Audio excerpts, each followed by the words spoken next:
नमस्कार, city post live में आपका स्वागत है। मैं हूं अनुराग। चिराग पासवान और उनके चाचा पशुपति कुमार पारस के बीच जंग जारी है।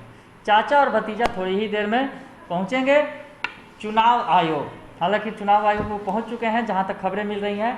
पशुपति कुमार पारस और थोड़ी देर में चिराग पासवान भी पहुंचेंगे और दोनों अपना अपना पक्ष रखेंगे चुनाव आयोग के सामने। दरअसल पार्टी पर दोनों का दावा है, एलजेपी पर। पशुपति कुमार पारस कल पटना में पूरे घटनाक्रम में अध्यक्ष बना दिए गए, पार्टी के राष्ट्रीय अध्यक्ष। वही दूसरी तरफ उसके पहले ही चिराग पासवान ने दावा कर दिया था कि वो पार्टी के राष्ट्रीय अध्यक्ष हैं और बने रहेंगे। यानी पार्टी पर दोनों चाचा भतीजा ने दावा ठोक रखा है। चुनाव आयोग को फैसला लेना है कि आखिर क्या है, किसका दावा सही है। चिराग के अपने दावे हैं और उनके चाचा पशुपति कुमार पारस के अपने दावे हैं। तो खैर, चाचा भतीजा के बीच लड़ाई चल रही है। हालांकि लड़ाई लगाने वाला कौन है, या तो आपको पता ही होगा। लड़ाई लगाने वाला जहां तक है, जदयू का नाम सामने आ रहा था कि जदयू ने ये पूरी लड़ाई लगवाई है चाचा भतीजा के बीच। इसकी स्क्रिप्ट लंबे समय से लिखी जा रही थी और जदयू के नेता इस मिशन को बनाने में, कामयाब बनाने में लगे हुए थे।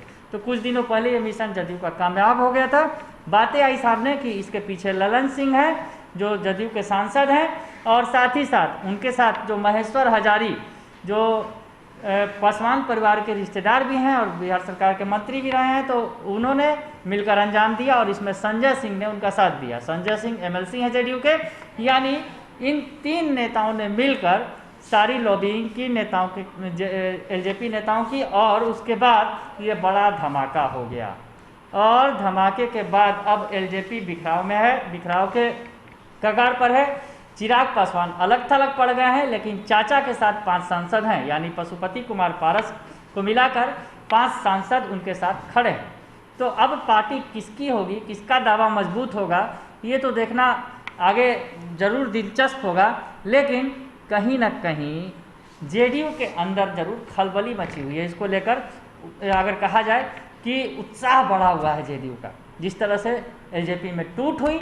और ये बात माना गया कि नीतीश कुमार ने अपना बदला ले लिया।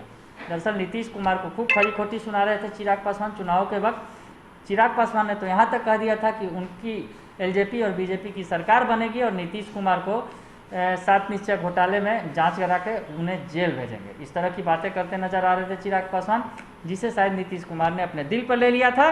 और उसके बाद अब तो बड़ा खेला हो गया और उसके पीछे कहीं ना कहीं नीतीश कुमार की तमाम रणनीति सामने आ रही है।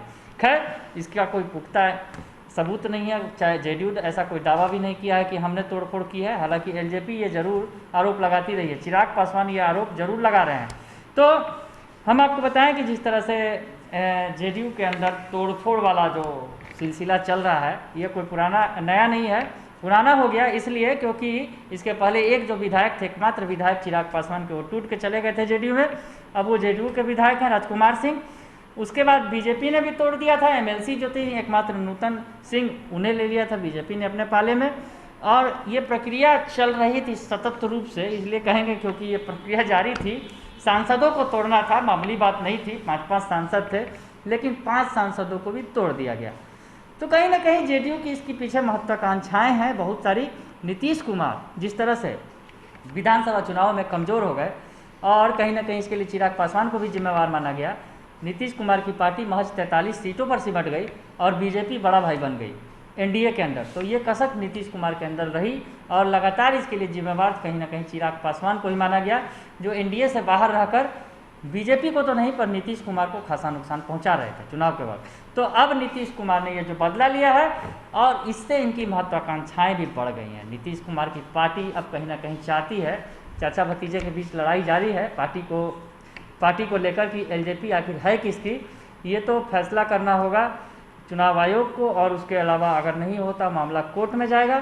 तो खैर, ये बात की बात है, लेकिन जेडीयू उत्साहित है कि इस लड़ाई का कहीं ना कहीं उन्हें बड़ा फायदा मिलने वाला है। क्योंकि जेडीयू जिस तरह से उसका कद छोटा हो गया था, अगर लोकसभा चुनाव की बात करें तो लोकसभा में बीजेपी ने 17 सीटें जीती थी, तो जेडीयू के हाथ 16 सीटें लगी थी। 17-17 बराबर लड़े थे, लेकिन एक कम सांसद उनके जीत के गए थे, एक सीट पर हार गई थी जेडीयू, किशनगंज का सीट जो कांग्रेस ने झटक लिया था जेडीयू से। तो खैर, तो कहीं ना कहीं नीतीश कुमार चाहते हैं कि जो ये 5 सांसद हैं ये उनके पाले में आ जाएं। 5 सांसद यानी पशुपति कुमार पारस, जो जिनके नेतृत्व में एलजेपी में टूट हुई है। हालांकि उनका दावा है कि टूट नहीं हुई है, उन्होंने पार्टी को बचाया है और असली पार्टी उन्हीं की है, यानी एलजेपी उनके साथ हाथ में है। तो ये कहना है। अभी राष्ट्रीय अध्यक्ष भी बन चुके हैं, हालांकि इस पर अभी बार पलटवार चल रहा है। तो पशुपति कुमार पारस अगर एक सांसद हुए। दूसरे सांसद की बात करें तो प्रिंस पासवान, जो प्रिंस राज चिराग पासवान के चचेरे भाई हैं। तीसरे सांसद हो गए चंदन सिंह, जो नवादा से सांसद हैं। चौथी हो गई वीणा सिंह, जो वैशाली से सांसद हैं। और पांचवे हो गए चौधरी महबूब अली कैसर, जो खगड़िया के सांसद हैं। तो ये 5 सांसद पर नीतीश कुमार की निगाहें टिकी हुई हैं। पार्टी के अंदर तोड़फोड़ तो कर दिया गया जैसा कि दावा है, लेकिन अब चाहते हैं नीतीश कुमार और उनकी पार्टी कि कहीं ना कहीं अब ये जो 5 सांसद हैं उनके खेमे में आ जाए। लड़ाई चल रही है, अब लड़ाई का क्या नतीजा होगा ये देखना दिलचस्प होगा। लेकिन अगर 5 सांसद नीतीश कुमार के खेमे में आ जाते हैं तो 16 और 5 यानी 21 का आंकड़ा जो है भारी पड़ सकता है बीजेपी पर। बड़ी पार्टी के तौर पर आ सकती है जेडीयू सामने। तो कहीं ना कहीं नीतीश कुमार की ये मंशा है कि अगर ये जो 5 सांसद उनके खेमे में आ जाए तो पार्टी मजबूत हो जाएगी और बीजेपी पर लोकसभा में भारी पड़ जाएगी। बिहार से अगर बिहार कोटे की बात करें तो उसके अलावा अगर 43 सीटें उन्होंने जीती थी तो उसके बाद एक राजकुमार सिंह जो एलजेपी के विधायक थे उन्हें तोड़ लिया था, और एक बसपा सांसद को भी, माफ़ कीजिएगा, भाजपा विधायक को भी उन्होंने तोड़ के अपने पाले में मिला लिया था। तो 45 की संख्या है। और इधर लोकसभा में जरूर मजबूत हो जाएंगे नीतीश। तो कहीं ना कहीं ये प्रयास किया जा रहा है जेडीयू की तरफ से। पटकथा लिख दी गई है, कहानी बढ़ रही है आगे। चिराग और चाचा आमने सामने हैं और चिराग और चाचा की लड़ाई में जो कुछ निकल कर आता है, अगर चिराग के हाथ में एलजेपी की कमान रह जाती है तो फिर चाचा के सामने और कोई दूसरा रास्ता भी नहीं होगा शायद नीतीश कुमार का दामन पकड़ने के सिवा। बने रहिए आप सिटी पोस्ट लाइव के साथ। तमाम ऐसी खबरों से हम आपको रूबरू कराते रहेंगे। फिलहाल के लिए इतना ही।